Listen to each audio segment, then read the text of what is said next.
The amount of plastic in the ocean is set to triple in a decade unless litter is curbed, a major report has warned. Plastics is just one issue facing the world's seas, along with rising sea levels, warming oceans, and pollution, it says. But the Foresight Future of the Sea report for the UK government said there are also opportunities to cash in on the ocean economy. They say this is predicted to double to $3 trillion, £2 trillion, by 2030. The report says much more knowledge is needed about the ocean. The authors say the world needs a mission to Planet Ocean to mirror the excitement of voyaging to the Moon and Mars. The Foresight reports are written by experts to brief ministers on medium and long-term issues of significance. This one has been signed off by ministers from 4 different departments as the authors emphasize the need for a joined-up oceans policy. One of the authors, Professor Edward Hill from the UK National Oceanography Centre told Newsbay News, "The ocean is critical to our economic future. 9 billion people will be looking to the ocean for more food.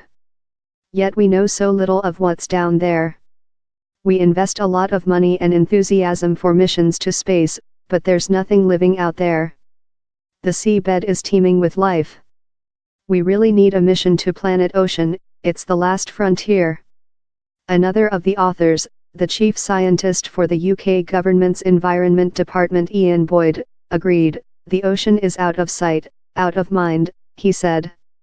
He told Newsbay News, "There's a continuous process of exploring for new things to exploit in the oceans, and that's happening faster than we scientists can keep up with. My suspicion is legislation is also struggling to keep up, and obviously there are risks in that." He said offshore wind farms, oil industries, and mining firms were spreading into unexplored areas.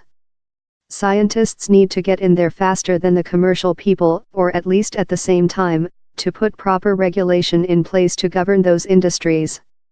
The report highlights many concerns, including the current worry about ocean plastic litter, which it forecasts will treble between 2015 and 2025.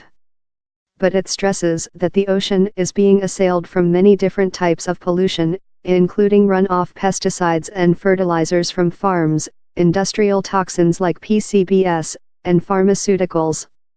The authors say if governments can identify ways of protecting biodiversity in the seas, there are riches to be harvested, including nodules of metals and possibly even cures for cancer.